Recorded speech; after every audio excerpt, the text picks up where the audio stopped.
Hello friends, quick learn tutorial series में आपका स्वागत है। इस वीडियो में मैं आपको एक्सप्लेन करूंगी यूपी पीसीएल जेई का जो 7 सितंबर 2021 को एग्ज़ाम हुआ था, उस एग्ज़ाम पेपर का रिमेनिंग सॉल्यूशन। यानी एक वीडियो मैं ऑलरेडी अपलोड कर चुकी हूँ, पार्ट 1 वीडियो, जिसमें मैंने क्वेश्चन नंबर 1 से लेकर 31 तक एक्सप्लेनेशन दिया था। इस वीडियो में मैं आपको एक्सप्लेन करूंगी इसी पेपर के क्वेश्चन नंबर 32 से 60 क्वेश्चन का एक्सप्लेनेशन। जो एक्सप्लेनेशन यहाँ पे मैं डिस्कस कर रही हूँ वो पर्टिकुलर क्वेश्चन का है। उसके अलावा उसके आसपास का जितना भी एक्सप्लेनेशन मैं ज़्यादा से ज़्यादा दे पाऊंगी वो भी मैं आपके साथ शेयर करूँगी। तो आइए वीडियो स्टार्ट करते हैं। और एक इन्फॉर्मेशन आपको और देनी है कि शायद मुझे अभी कंफर्म नहीं है, यूपी पीसीएल जेई की फिर से वैकेंसीज निकल रही हैं। जेई की पोस्ट के लिए कम से कम 800 850 वैकेंसी फिर से आने वाली हैं और एई की पोस्ट के लिए भी काफ़ी वैकेंसी हैं। तो ये जो सीरीज़ है मेरी यूपी पीसीएल जेई की, वो आप ध्यान से देखिए। इसके साथ साथ और भी मैंने जो एमसीक्यू क्वेश्चंस की सीरीज़ डाली है, जो थ्योरी लेक्चर्स डाले हैं पीएलसी पे, स्कैडा पे, माइक्रो कंट्रोलर पे या पावर इलेक्ट्रॉनिक्स पे, वो थ्योरी लेक्चर्स भी आप पढ़िए, जिससे आपके कंसेप्ट क्लियर होंगे और आप किसी भी क्वेश्चन का आंसर दे पाओगे। तो आइए वीडियो स्टार्ट करते हैं। जैसा कि मैंने आपको बताया कि पार्ट 1 वीडियो जो था उसमें मैंने ऑलरेडी क्वेश्चन नंबर 1 से लेकर 31 तक का एक्सप्लेनेशन दिया है। यहाँ पे अपन क्वेश्चन नंबर 32 से स्टार्ट करेंगे। तो क्वेश्चन नंबर 32 है, which is used for making ladder logic program. Ladder logic program हम कैसे बनाते हैं, किन चीज़ों का यूज़ करके। तो ये पीएलसी का क्वेश्चन है और इस क्वेश्चन पे बहुत ज़्यादा बच्चों को डाउट था कि क्योंकि ये वाला जो क्वेश्चन है वो ऑलरेडी मैंने अपने जो पीएलसी और स्कैडा का एमसीक्यू क्वेश्चन की सीरीज़ डाली है, जिसमें टॉप 50 क्वेश्चंस मैंने पीएलसी और स्कैडा के डाले हैं, उसमें भी ये क्वेश्चन था। तो ये जो क्वेश्चन है उसका जो करेक्ट आंसर है वो आपका होगा virtual relay type contact and coil. हम लैडर लॉजिक डायग्राम बनाते हैं, जो वर्चुअल रिले होते हैं उनको हम लैडर लॉजिक की हेल्प से शो करते हैं। तो वर्चुअल रिले टाइप कॉन्टैक्ट्स हम शो करते हैं यहाँ पे इनपुट साइड में, और आउटपुट साइड में हम क्वाइल शो करते हैं। मतलब आउटपुट को शो करने के लिए हम क्वाइल का यूज़ करते हैं और इनपुट साइड में हम वर्चुअल रिले कॉन्टैक्ट जो है वो बनाते हैं। जैसा कि आप यहाँ पे डायग्राम में भी देख रहे होंगे कि ये हमारे कॉन्टैक्ट्स हैं, एनओएनसी कॉन्टैक्ट हैं। ये हमारे कॉन्टैक्ट किस टाइप के हैं, ये वर्चुअल रिले कॉन्टैक्ट्स हैं। और आउटपुट में हम जो आउटपुट शो करते हैं वो हम कॉइल के फॉर्म में शो करते हैं। तो लेफ्ट हैंड साइड में हम इनपुट शो करते हैं और राइट हैंड साइड में हम आउटपुट शो करते हैं। ये पूरा लैडर लॉजिक डायग्राम मैंने अपने वीडियोस में एक्सप्लेन किया है। जैसा कि मैं आपको ब्रीफ में यहाँ पे बता देती हूँ कि ये जो दो लाइन होती हैं, जो वर्टिकल लाइन्स हैं, उनको हम कहते हैं पावर रेल। ये वोल्टेज सप्लाई शो करती हैं। जो हमारी हॉरिजॉन्टल लाइन होती हैं उनको हम कहते हैं रंग, RUNG। इन रंग में हम अपनी इनपुट और आउटपुट कंडीशन शो करते हैं। इनपुट कंडीशन ये आप देख रहे हो, ये हमारे NONC कॉन्टैक्ट हैं वर्चुअल रिले के, और आउटपुट को हम शो करते हैं कॉइल की हेल्प से। तो इस तरीके से एक रंग में इनपुट और आउटपुट दोनों कंडीशन होती हैं। तो ये रंग 1 है, रंग 2 है, रंग 3 है, रंग 4 और रंग 5 है। कितने भी रंग हो सकते हैं, हर रंग में कितने भी इनपुट और आउटपुट हम शो कर सकते हैं। तो ये कहलाते हैं लैडर लॉजिक प्रोग्राम। लेकिन जो यूपी पीसीएल जेई का एग्जाम हुआ था उसकी जो आंसर शीट आई है उसमें डी करेक्ट आंसर दिया हुआ है आंसर शीट में। लेकिन बहुत सारे मेरे पास रेफरेंस ऐसे हैं जिसमें करेक्ट आंसर सी होता है। इसका जब आप थ्योरी भी पढ़ोगे उसमें भी आपको पता चलेगा कि जो करेक्ट आंसर है वो आपका सी है, virtual relay type contact and coils. Now move on to next question. Hello friends, welcome to quick learn website. मैंने क्विक लर्न में रिसेंटली एक वेबसाइट लॉन्च की है। ये है www.quick-learn.in। इस वेबसाइट में मैंने जितने भी YouTube में वीडियो डाले हैं उनके सबके नोट्स आपको यहाँ मिल जाएंगे। तो यहाँ पे आप क्विक लर्न के ब्लॉग वाले सेक्शन में जाइए। तो ये ब्लॉग सेक्शन में आप जैसे ही जाओगे, क्लिक करोगे तो ये सारे ब्लॉग यानी सारे नोट्स आपके पास ओपन हो जाएंगे। जो भी अभी मैंने डाले हैं उनकी कैटेगरी यहाँ दी है, आप सर्च बॉक्स से सर्च भी कर सकते हो। और मान लीजिए हमें 8051 माइक्रो कंट्रोलर का इंट्रोडक्शन देखना है तो यहाँ से जब हम कंटिन्यू रीडिंग में जाएंगे तो हमको यूट्यूब के वीडियोस भी मिल जाएंगे, इंग्लिश और हिंदी दोनों। और उसके साथ साथ जितना भी मटेरियल मैंने यूट्यूब वीडियो में बताया है वो सारी चीजें आपको यहाँ पे नोट्स के फॉर्म में मिलेंगी। तो stay continue and keep sharing my video. और इस वेबसाइट को अपने फ्रेंड्स के साथ जरूर शेयर करिएगा क्योंकि आपको और आपके दोस्तों को इससे बहुत हेल्प। क्वेश्चन नंबर 33 पूछा गया था, the electrical resistivity of pure silver near 0 degree kelvin is 0 degree kelvin में प्योर सिल्वर की रजिस्टिविटी कितनी होती है। तो यहाँ पे दी हुई है the resistivity of silver is 1.6 into 10⁻⁻8 ohm metre, यानी ये रजिस्टिविटी होती है सिल्वर की। ये नंबर बहुत स्मॉल है लेकिन हम इसको मेजर कर सकते हैं। यानी जो सिल्वर है वो गुड कंडक्टर है इलेक्ट्रिसिटी का, इसमें बहुत स्मॉल रजिस्टिविटी होती है। This mean that silver has a small capability of resisting electrical current. Electrical current को रजिस्ट करने में सिल्वर बहुत स्मॉल कैपेबिलिटी है सिल्वर की, तो इसकी रजिस्टिविटी बहुत कम होती है। तो यहाँ पे देखिए वेरी लो बट मेजरेबल, इसका करेक्ट आंसर ए है। और रजिस्टिविटी के बारे में अगर अपन को जानना है तो सिल्वर जो है उसका एटॉमिक पीरियोडिक टेबल में एटॉमिक नंबर 47 होता है। ये एक ट्रांजिशन मेटल है। सिल्वर को हम Ag से डिनोट करते हैं। ये एक वाइट मेटल है, इसमें एक्सीलेंट रिफ्लेक्टिविटी भी होती है, इसकी ड्यूरेबिलिटी बहुत अच्छी है। इसके अलावा अगर आपसे पूछा जाए रजिस्टिविटी क्या होती है तो resistivity is a characteristic of material that determine the ability of the material to oppose a flow of electric current और इलेक्ट्रॉन्स। तो रजिस्टिविटी बेसिकली मटेरियल की एक प्रॉपर्टी होती है जो ये बताती है कि मटेरियल में कितनी एबिलिटी है इलेक्ट्रॉन को या इलेक्ट्रिसिटी के फ्लो को अपोज करने की, उसको हम रजिस्टिविटी कहते हैं। रजिस्टिविटी को हम एक ग्रीक लेटर रो से रिप्रेजेंट करते हैं। और रजिस्टिविटी का जो फॉर्मूला होता है, कैसे फाइंड आउट करेंगे किसी भी चीज की रजिस्टिविटी, तो उसका जो फॉर्मूला होता है वो होता है R = ρL/A, जहां रो हमारा रजिस्टिविटी कांस्टेंट है, L हमारा लेंथ ऑफ द वायर है, जिस भी वायर की या जिस भी सब्सटेंस की आपको रजिस्टिविटी निकालनी है वो है, A is the cross sectional area, A cross sectional area कहलाता है। तो रजिस्टिविटी हम इस फॉर्मूले की हेल्प से मेजर कर सकते हैं और इसको हम मेजर करते हैं ओम मीटर्स में। ठीक है, तो अगर आपसे कोई पूछता है कि सिल्वर का एटॉमिक नंबर क्या है या सिल्वर की प्रॉपर्टीज क्या है, या अगर आपसे पूछा जाता है कि रजिस्टिविटी को हम किस फॉर्मूले से कैलकुलेट करेंगे, तो आप इजीली कह सकते हो कि इस फॉर्मूले से रजिस्टिविटी को हम कैलकुलेट करेंगे। नेक्स्ट क्वेश्चन नंबर 34 है, the representation of a power system using the simple symbol for each component is known as. अगर हमें किसी पावर सिस्टम का सिंबॉलिक रिप्रेजेंटेशन देना है तो हम कैसे शो करेंगे, तो वो हम शो करते हैं सिंगल लाइन डायग्राम से। यहाँ पे एक्सप्लेनेशन में भी दिया है कि जो सिंगल लाइन डायग्राम होते हैं उससे हम किसी भी पावर सिस्टम का सिंबॉलिक रिप्रेजेंटेशन करते हैं और उसके हर कंपोनेंट को हम शो करते हैं, तो ये कहलाते हैं सिंगल लाइन डायग्राम। देखिए ये एक एग्जाम्पल मैंने बताया है सिंगल लाइन डायग्राम का। इसमें यहाँ पे देखिए ये जनरेटर है, जनरेटर को हम इस तरीके से शो करते हैं, लोड को हम इस तरीके से डिफाइन करते हैं। ये हमारा ट्रांसफार्मर का सिंबल है, ये हमारे सर्किट ब्रेकर्स के सिंबल हैं, ये आपकी बस है और ये ट्रांसमिशन लाइन है। इसके अलावा भी बहुत सारे सिंबल होते हैं, तो हम किसी भी पावर सिस्टम को बिल्कुल इजीली रिप्रेजेंट कर सकते हैं इस सिंगल लाइन डायग्राम से। तो इसका आंसर करेक्ट आंसर ए है। नेक्स्ट क्वेश्चन नंबर 35 है, which component is not required in conversion of wind energy to electrical DC energy.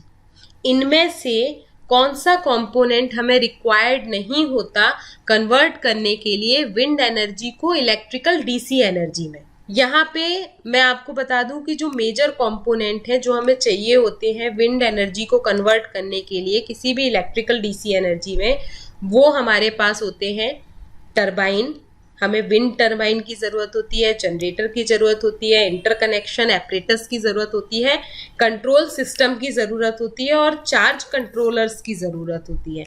तो यहाँ पे देखिए ये स्ट्रक्चर भी दिया है विंड एनर्जी सिस्टम का कि किस तरीके से हम विंड एनर्जी को कन्वर्ट करते हैं इलेक्ट्रिकल डीसी एनर्जी में।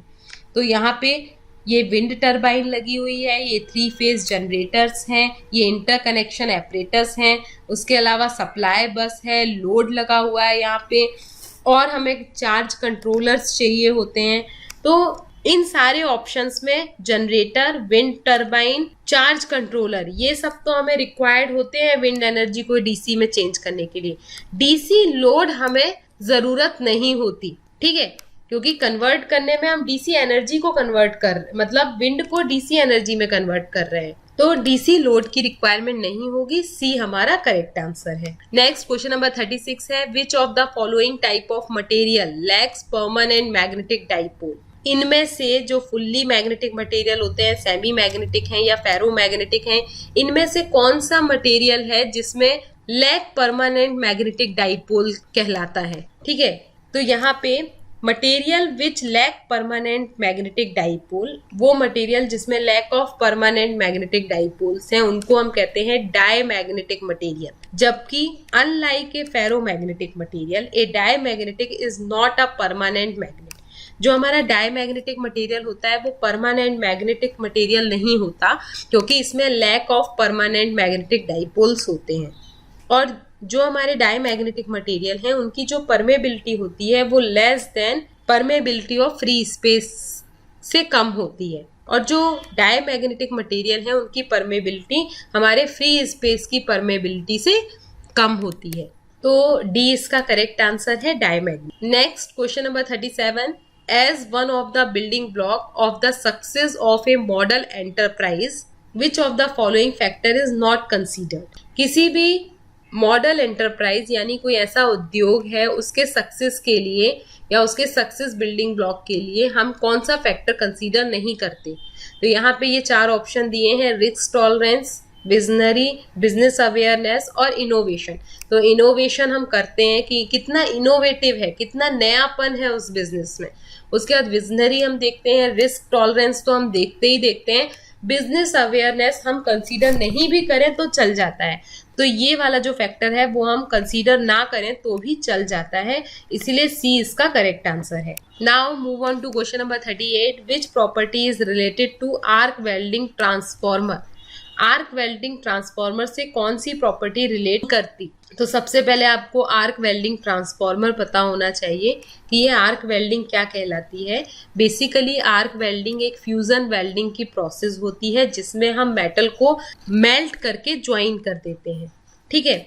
इसके लिए हमें एसी और डीसी पावर सप्लाई की ज़रूरत होती है। यहाँ पे देखिए ये हमारी वेल्डिंग मशीन है, ये हमारा इलेक्ट्रोड केबल है, इस इलेक्ट्रोड के थ्रू हम इलेक्ट्रिक आर्क प्रोड्यूस करते हैं। ये इलेक्ट्रिक आर्क, यहाँ पे देखिए ये जो इलेक्ट्रोड है, इस इलेक्ट्रोड के थ्रू हम इलेक्ट्रिक आर्क प्रोड्यूस करते हैं, और ये जो इलेक्ट्रिक आर्क है वो हमारे मेटल को पिघला देता है और उस मेटल को हम प्रेशर अप्लाई करके ज्वाइन कर देते हैं।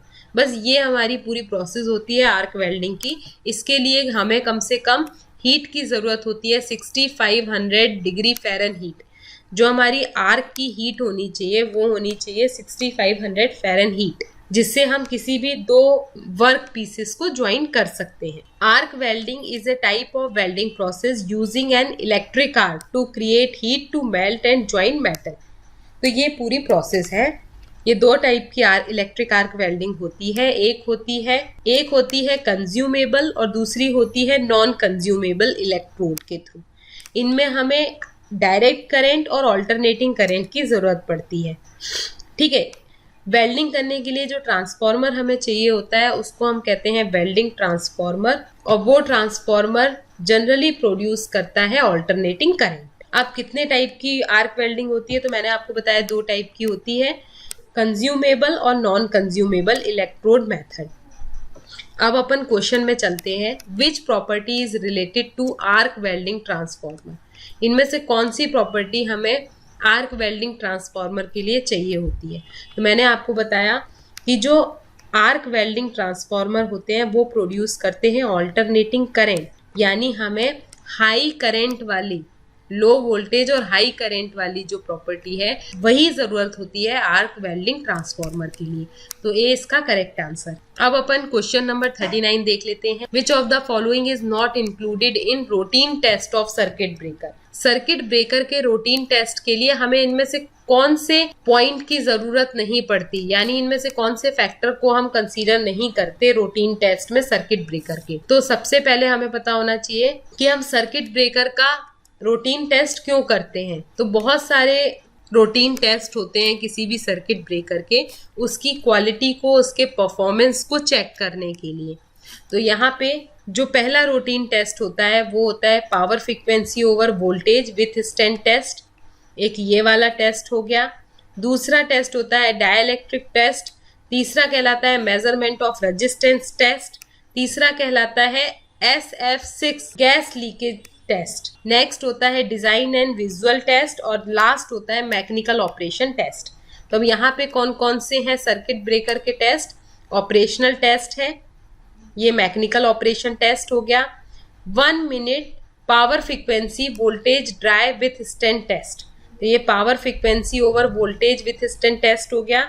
नेक्स्ट है measurement of resistance of the main circuit, measurement of resistance test of the main circuit.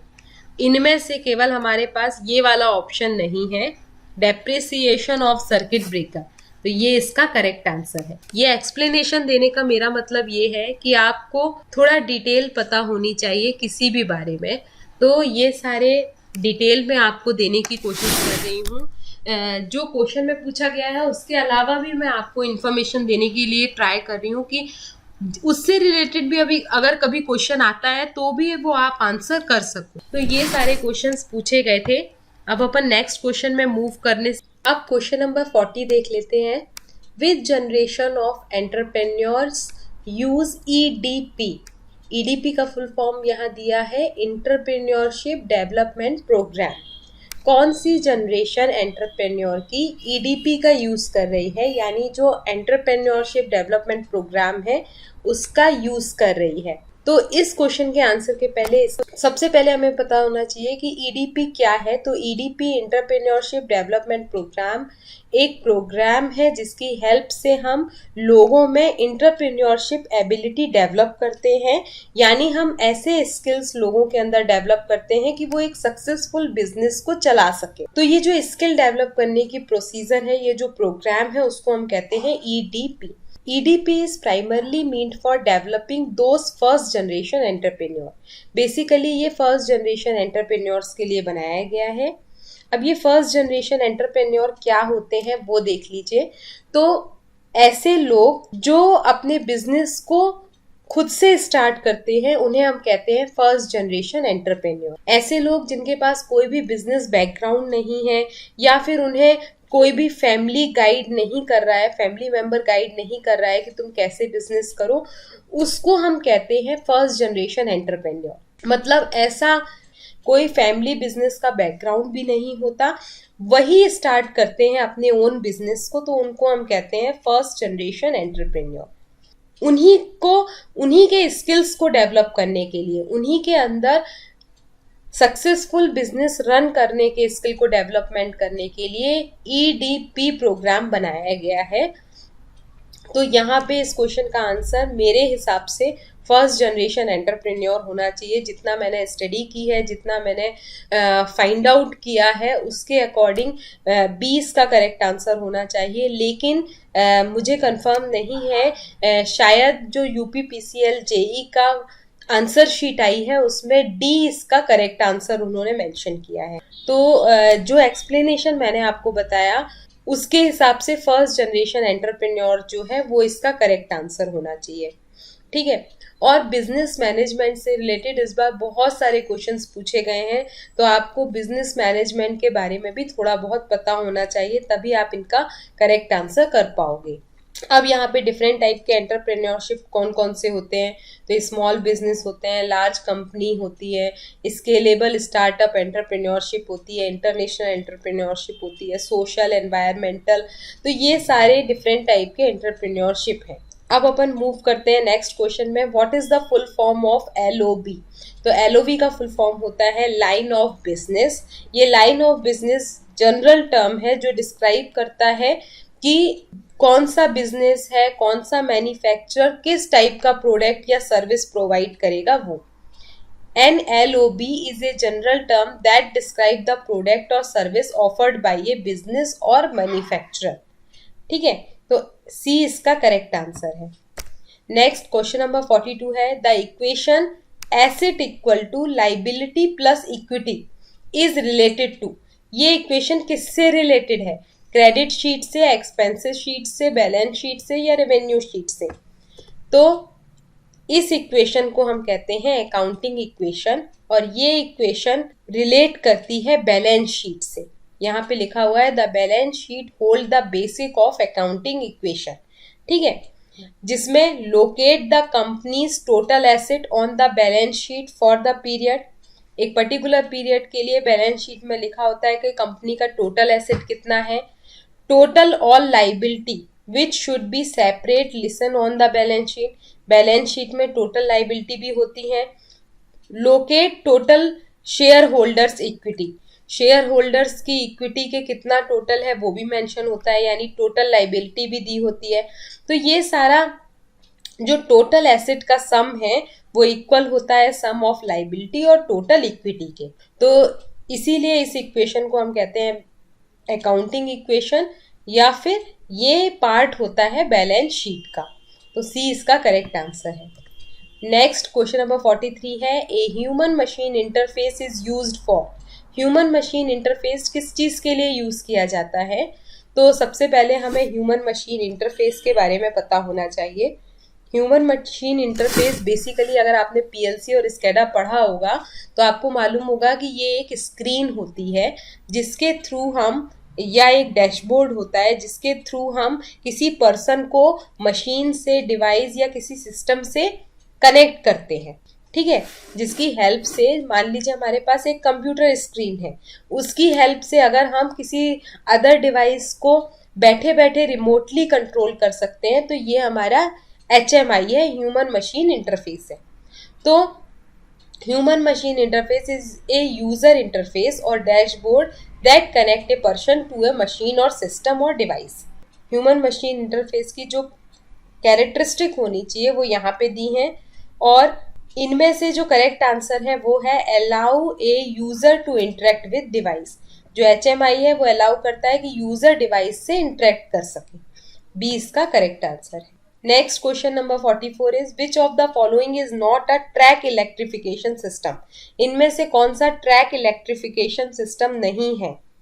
तो उसके लिए ये एक्सप्लेनेशन दिया हुआ है। बेसिकली 3 टाइप के ट्रैक इलेक्ट्रिफिकेशन सिस्टम होते हैं, DC इलेक्ट्रिफिकेशन, AC इलेक्ट्रिफिकेशन और कंपोजिट सिस्टम। अब इन तीनों को फिर से फर्दर क्लासिफाई किया है, तो उसका पूरा क्लासिफिकेशन यहाँ पे दिया हुआ है। जैसा कि मैंने आपको बताया कि जो ट्रैक इलेक्ट्रिफिकेशन सिस्टम है वो 3 तरह से क्लासिफाई किए गए हैं, DC सिस्टम, AC सिस्टम और कंपोजिट। तो जो AC सिस्टम है उसको फर्दर फिर से 2 तरीके से क्लासिफाई किया है, सिंगल फेस AC सिस्टम और 3 face AC system. Single phase AC system को फिर से 2 तरीके से क्लासिफाई किया है, सिंगल फेस लो फ्रीक्वेंसी और single phase high frequency system. 3 phase system हमारा कहलाता है 3 फेस लो फ्रीक्वेंसी सिस्टम। इसी तरह कंपोजिट सिस्टम को भी 2 तरीके से क्लासिफाई किया है, सिंगल फेस और 3 फेस सिस्टम, और यहाँ पे single phase AC to DC।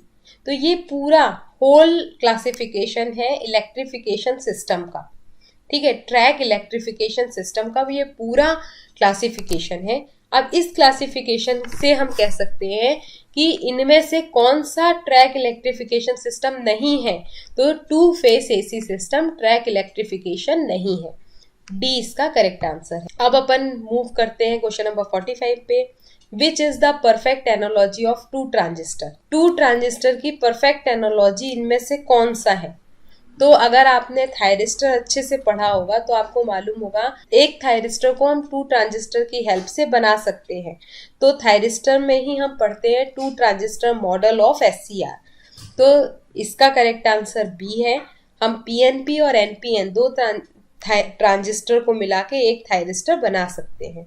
तो बी इसका करेक्ट आंसर है। इसके लिए 2 ट्रांजिस्टर मॉडल ऑफ SCR को अगर आप डिटेल में पढ़ना चाहते हो तो पावर इलेक्ट्रॉनिक्स की जो मेरी वीडियो सीरीज है उसमें मैंने ये लेक्चर पूरी तरह एक्सप्लेन किया है। इसका पूरा डेरिवेशन आपको मिल जाएगा, पूरा एक्सप्लेनेशन मिल जाएगा। वहां पे आप 2 ट्रांजिस्टर मॉडल ऑफ SCR पढ़ सकते हो। ठीक है, अब क्वेश्चन नंबर 46 है, which plane is use to draw all object in AutoCAD. AutoCAD में ऑब्जेक्ट को ड्रॉ करने के लिए हम कौन सा प्लेन यूज करते हैं? तो बेसिकली अगर हमें 2D ऑब्जेक्ट ड्रॉ करना होता है, 2D ज्योमेट्रिकल ऑब्जेक्ट ड्रॉ करना है तो हम XY प्लेन का यूज करते हैं। लेकिन अगर हम किसी और कोऑर्डिनेट सिस्टम में ड्रॉ करना चाहते हैं तो हम क्या करते हैं, जो हमारा यूजर कोऑर्डिनेटिंग सिस्टम है उसको उसी डायरेक्शन में रोटेट कर लेते हैं। ठीक है, तो XY प्लेन इसका करेक्ट आंसर है सी। अब क्वेश्चन नंबर 47 है, विच of the following is not a thyristor type. इनमें से कौन सा थायरिस्टर नहीं है? ठीक है, तो उसके लिए आपको पूरे ऑप्शन पता होने चाहिए। तो इसका एक्सप्लेनेशन मैं बता दूं आपको। पहला अपन देखते हैं ETO। ETO हमारा इमीटर टर्न ऑफ थायरिस्टर है। ये एक थायरिस्टर का टाइप है जिसमें हम मॉसफेट का यूज करते हैं टर्न ऑन और टर्न ऑफ करने के लिए। इसमें एडवांटेजेस होते हैं JTO और मॉसफेट के। ठीक है, इसके अलावा JTO क्या है? JTO gate turn off thyristor है। तो जैसा कि आपको नाम से पता चल रहा है ये एक थायरिस्टर है। SCR सबको मालूम है कि SCR को ही हम थायरिस्टर भी कहते हैं। बेसिकली जो SCR है वो सिलिकॉन कंट्रोल रेक्टिफायर है। थायरिस्टर का एक पॉपुलर वर्जन है SCR। ठीक है, उसके बाद नेक्स्ट है UJT। तो UJT एक यूनी जंक्शन ट्रांजिस्टर है। ये थायरिस्टर नहीं है, ये ट्रांजिस्टर है। ठीक है, तो इसका करेक्ट आंसर है बी। अब क्वेश्चन नंबर 48 देख लेते हैं, which of the following provides the controlling torque in case of merger. Merger के केस में कंट्रोलिंग टॉर्क कौन प्रोवाइड करता है? तो क्वाइल की हेल्प से हम मर्जर के केस में कंट्रोलिंग टॉर्क प्रोवाइड करते हैं। तो यहाँ पे देखिए, चाहे वो डिफ्लेक्टिंग और कंट्रोल क्वाइल हो या वोल्टेज क्वाइल हो, उनकी हेल्प से हम कंट्रोलिंग टॉर्क प्रोवाइड करते हैं इन केस ऑफ मर्जर। तो यहाँ पे ये देखिए, ये लास्ट लाइन में लिखा हुआ है, तो ए इसका करेक्ट आंसर है। Next question number 49, which type of fuel is given in the following diagram. इस डायग्राम में कौन सा फ्यूल दिया गया है? तो इस डायग्राम को अगर आप ध्यान से देखोगे तो इस टाइप का फ्यूल हमारे घरों में लगा होता है। कई बार जब वोल्टेज फ्लक्चुएशन होता है और हाई करंट सप्लाई होती है तो आप देखोगे कि फ्यूज उड़ जाता है घर का। अपन कहते हैं ना, फ्यूज उड़ गया, लाइट गोल हो गई। तो वो कब होता है? वो इस टाइप के फ्यूज हमारे घर में लगे होते हैं। उसका ये वायर जो है वो हाई वोल्टेज के कारण बर्न हो जाता है, जिसके कारण हमारा मेन पावर सप्लाई से हमारे घर की पावर सप्लाई कट ऑफ हो जाती है। इसीलिए पावर कट हो जाता है, हमारे घर का लाइट चली जाती है। ठीक है, तो हम क्या करते हैं, फिर से एक कॉपर वायर को, इस फ्यूज को निकालते हैं। ये व्हाइट कलर का एक सेरेमिक का बना होता है। इस फ्यूज को हम निकालते हैं, यहाँ पे कॉपर वायर को फिक्स करते हैं। फिर से एक बहुत small piece of copper wire को, पतला कॉपर वायर हम यहाँ पे लगा देते हैं और फिर से उस फ्यूज को हम उसी जगह प्लेस कर देते हैं। तो ये पूरा फंक्शन है और ये वही वाला फ्यूज है जो आपके घर में लगा होता है। तो ये फ्यूज कहलाता है रीवायरेबल फ्यूज। हम जब फ्यूज उड़ जाता है तो हम उसको फिर से रीवायर करते हैं ना, इसीलिए इसको रीवायरेबल फ्यूज कहते हैं। अब फ्यूज होता क्या है? तो फ्यूज बेसिकली एक प्रोटेक्टर होता है जो हमारे घर के होम एप्लियंसेस को प्रोटेक्ट करता है हाई वोल्टेज फ्लक्चुएशन से। जैसे हमारे टीवी हो गए, फ्रिज हो गए, कंप्यूटर हो गए, इनको हाई वोल्टेज फ्लक्चुएशन से प्रोटेक्ट करने के काम में आता है। ये हमारे सर्किट ब्रेकर की तरह या स्टेबलाइजर की तरह भी वर्क करता है। तो सी इसका करेक्ट आंसर है। Now move on next question, 50 number question. The class of ownership that has a higher claim on assets and earning than common stockholder is known as। वो कौन सी क्लास है ओनरशिप की जो सबसे हाईएस्ट क्लेम करती है अपने एसेट और अर्निंग पे। तो उसके लिए यहाँ पे एक्सप्लेनेशन देख लीजिए। जो प्रिफर्ड स्टॉक होल्डर्स होते हैं वो सबसे ज्यादा हाईएस्ट क्लेम कर सकते हैं अपने कंपनी एसेट पे और अर्निंग पे। तो इसका आंसर हो गया प्रिफर्ड स्टॉक होल्डर, सी इसका करेक्ट आंसर है। नेक्स्ट 51 नंबर क्वेश्चन पूछा गया था।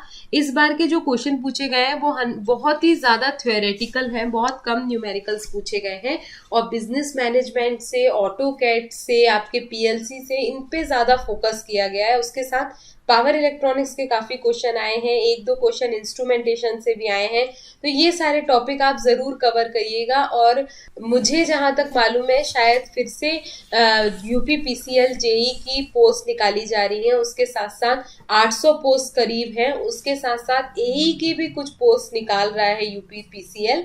तो आपको बहुत हेल्प होगी इस टाइप के एमसीक्यू सीरीज से। उसके साथ साथ जितने भी मैंने पावर इलेक्ट्रॉनिक्स, पीएलसी, स्कैडा और माइक्रो कंट्रोलर, माइक्रो प्रोसेसर, इनके वीडियोस डाले हैं, थ्योरी लेक्चर्स डाले हैं, उनको जरूर ध्यान से पढ़िएगा क्योंकि बहुत सारे क्वेश्चंस आपको तभी आप कर पाओगे जब आपको उसका बेसिक पता होगा।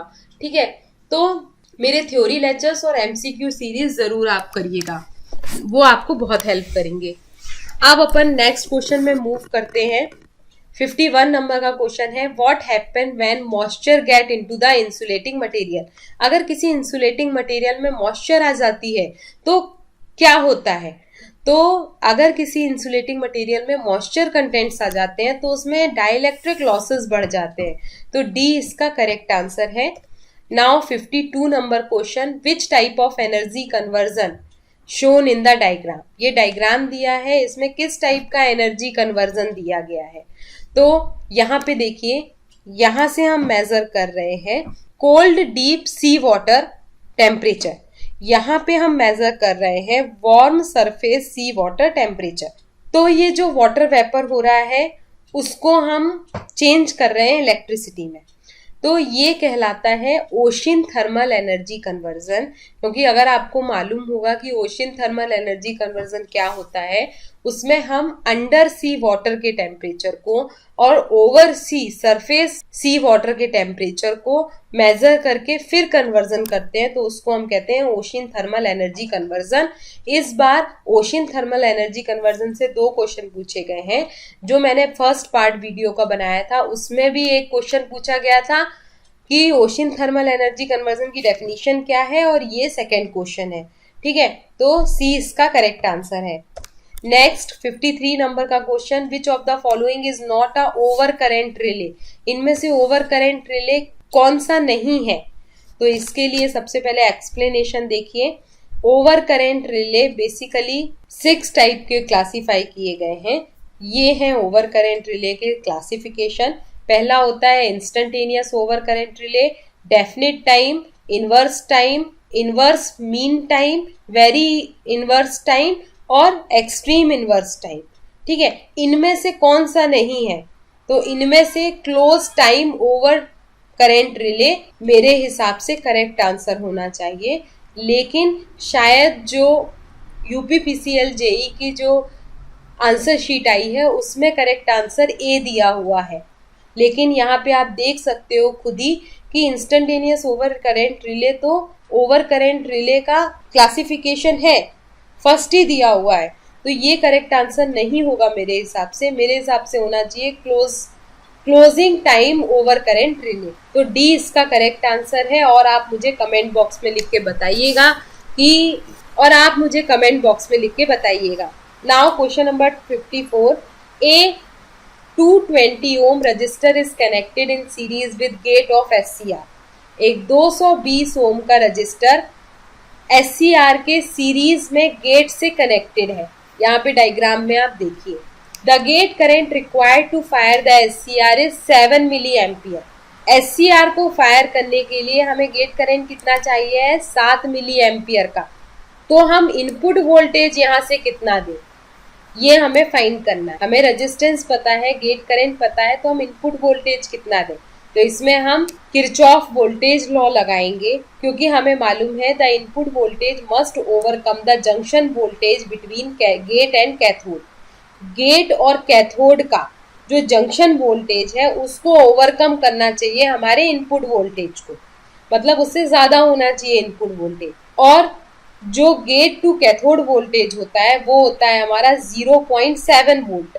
और करंट हम कितना यहाँ से दे रहे हैं, 7 मिली एम्पियर का गेट करंट, ठीक है, जो पास हो रहा है हमारे 220 ओम रेजिस्टेंस से। तो अब हम V इनपुट कैसे निकालेंगे, किरचॉफ वोल्टेज लॉ की हेल्प से। तो V in equal to gate to cathode voltage VGK plus gate current multiplied by resistance. इतना गेट करंट इस रेजिस्टेंस से फ्लो हो रहा है, तो ये हो गया। तो गेट टू कैथोड वोल्टेज दिया है 0.7 वोल्ट हमें मालूम है होता है, plus gate current 7 milliampere, resistance की वैल्यू दी है 220 ओम, सबको कैलकुलेट करेंगे आ जाएगा 2.24 वोल्ट। तो ये आंसर इसका करेक्ट है बी। ये पावर इलेक्ट्रॉनिक्स का क्वेश्चन है। तो इस टाइप से पावर इलेक्ट्रॉनिक्स के भी बहुत सारे क्वेश्चंस पूछे गए हैं। अब नेक्स्ट क्वेश्चन पे मूव करते हैं 55 नंबर का। विच of the following element has the highest conductivity, इनमें से सबसे ज्यादा कंडक्टिव मटेरियल कौन सा है। तो उसके लिए सिल्वर की कंडक्टिविटी अर्थ में जितने भी मेटल हैं उनमें सबसे ज्यादा होती है, क्योंकि सिल्वर में केवल एक ही वैलेंस इलेक्ट्रॉन होता है फ्री मूवमेंट के लिए, इसीलिए उसका जो रेजिस्टेंस होता है, इलेक्ट्रिकल रेजिस्टेंस होता है, वो बहुत स्मॉल होता है। सिल्वर के बाद जो सेकेंड नंबर की कंडक्टिविटी मेटल आती है वो कॉपर कहलाती है। उसके अलावा गोल्ड, एल्यूमिनियम, अदर मेटल है जो गुड कंडक्टर होती है इलेक्ट्रिसिटी के। अब ये इलेक्ट्रिकल कंडक्टिविटी क्या कहलाती है ये आपको पता होना चाहिए। इलेक्ट्रिकल कंडक्टिविटी किसी भी मटेरियल की वो प्रॉपर्टी होती है जो ये बताती है कि उस मटेरियल में इलेक्ट्रिकल करंट के फ्लो होने, जो ये बताती है कि उस मटेरियल में इलेक्ट्रिक चार्ज के फ्लो होने की कितनी एबिलिटी। यहाँ पे यही लिखा हुआ है, electrical conductivity is the property of a material ability to allow to transport an electric charge. B इसका करेक्ट आंसर है। अब आगे बढ़ते हैं। 56 नंबर का क्वेश्चन है, विच of the following is not a type of electric resistance welding, इनमें से कौन सा टाइप नहीं है इलेक्ट्रिक रेजिस्टेंस वेल्डिंग का। तो यहाँ पे देखिए 5 डिफरेंट टाइप की इलेक्ट्रिक रेजिस्टेंस वेल्डिंग होती है, वो यहाँ पे दी है। इनमें से हमारा केवल हीलियम वेल्डिंग जो है वो इलेक्ट्रिक रेजिस्टेंस वेल्डिंग का टाइप नहीं होता। कौन सा होता है वो आप यहाँ पे पढ़ लीजिए, पांचों के नाम दिए हुए हैं, इससे मैच कर लीजिए। सी इसका करेक्ट आंसर है। नेक्स्ट क्वेश्चन नंबर 57 है, which method is not use for controlling the speed of slip ring induction motor. Slip ring induction motor की स्पीड को कंट्रोल करने के लिए हम किस मेथड का यूज नहीं करते। तो जो हमारी कैस्केडेड मेथड है हम उसका बस यूज नहीं करते, बाकी सारी मेथड्स का हम यूज करते हैं। तो ये इसका करेक्ट आंसर हुआ। Next move on the 58 number question, what is the full form of PSPIC software. तो उसका फुल फॉर्म है personal simulation program with integrated circuit emphasis, ये इसका फुल फॉर्म है। डी इसका करेक्ट आंसर हो गया। Next question number 59, dash has a negative temperature coefficient of resistance. इन मटेरियल में से कौन सा negative temperature coefficient of resistance है। तो सबसे पहले आपको ये पता होना चाहिए कि नेगेटिव टेम्परेचर कोफिशिएंट क्या कहलाता है। तो ऐसा मटेरियल जिसमें टेम्परेचर बढ़ने पे रेजिस्टेंस कम हो जाता है उसको हम कहते हैं कि material negative temperature coefficient of resistance है। तो कार्बन एक ऐसा मटेरियल है इनमें से जिसमें high negative temperature coefficient of resistance होता है। नेक्स्ट क्वेश्चन नंबर 60 है, which consideration is not included in the preparation of wiring. जब हम कोई वायरिंग बनाते हैं तो इनमें से कौन सा कंसिडरेशन इंक्लूड नहीं करते। तो यहाँ पे एक्सप्लेनेशन बहुत जरूरी है। The wiring preparation include the following consideration. ये वायरिंग प्रिपरेशन है जो इन फॉलोइंग कंसिडरेशन को इंक्लूड करते हैं। पहला हो गया टाइप ऑफ कंडक्टर, हमारा कंडक्टर किस टाइप का है। स्पेसिफिकेशन ऑफ वायर, वायर का स्पेसिफिकेशन क्या है, उसका डायमीटर, उसका क्रॉस सेक्शनल एरिया क्या है। उसके बाद हो गया कलर कोड, कलर कोड की हेल्प से हम आइडेंटिफाई करते हैं वायर को। नेक्स्ट है इलेक्ट्रिकल टूल्स, क्या क्या रिक्वायर्ड है आपको उस पर भी डिपेंड करता है। चूज द कंपोनेंट, ठीक है, इलेक्ट्रिकल बॉक्स, स्विचेस क्या लगे, तो ये wiring preparation include these all consideration. अब इनमें से यहाँ देखिए जो यूपीपीसीएल जेई के आंसर शीट है उसमें दिया गया है शायद ए नंबर का करेक्ट आंसर है, लेकिन जो हमने यहाँ पे देखा एक्सप्लेनेशन उसमें टाइप ऑफ कंडक्टर तो हम कंसीडर करते हैं, हम क्या कंसीडर नहीं करते, तो हम स्पेसिफिकेशन ऑफ वायर भी कंसीडर करते हैं, हम कलर कोड भी कंसीडर करते हैं, हम केवल वायरिंग मैन्युफैक्चरर कंसीडर नहीं करते। मेरे हिसाब से 20 का करेक्ट आंसर होना चाहिए, लेकिन जो आंसर शीट है उसमें शायद ए दिया हुआ है। तो होप आपको ये वीडियो पसंद आया होगा। इसी वीडियो का, इसी पेपर का और जो फर्दर क्वेश्चंस हैं वो अपने नेक्स्ट वीडियो में मैं आपके साथ शेयर करूंगी। ये क्वेश्चंस आपकी बहुत हेल्प करेंगे आपके और अपकमिंग यूपीपीसीएल जेई के और अदर कॉम्पिटिटिव एग्जाम्स में, क्योंकि इसमें बहुत वाइड वैरायटी ऑफ क्वेश्चंस पूछे गए हैं, आपके बिजनेस मैनेजमेंट से आपके टेक्निकल क्वेश्चंस भी हैं। तो ये सीरीज बहुत हेल्प करेगी। उसके साथ साथ मैं कहूंगी कि आप थ्योरी जरूर पढ़िए किसी भी चीज की। अगर आपको थ्योरेटिकल नॉलेज है तो आप ऑप्शन से भी करेक्ट आंसर फाइंड आउट कर सकते हो, तो उसके लिए मैंने बहुत सारे थ्योरी लेक्चर्स डाले हैं, उन थ्योरी लेक्चर्स को जरूर पढ़िए। ऑटो कैड के क्वेश्चंस बहुत सारे आए हैं, उसके बारे में पढ़िए, PLC, SCADA, micro controller, power electronics, तो ये सारे वीडियोस मेरे डले हुए हैं, तो वो भी आपकी बहुत हेल्प करेंगे। तो वीडियोस को देखते रहिए, एमसीक्यू लगाते रहिए and best of luck. Bye bye.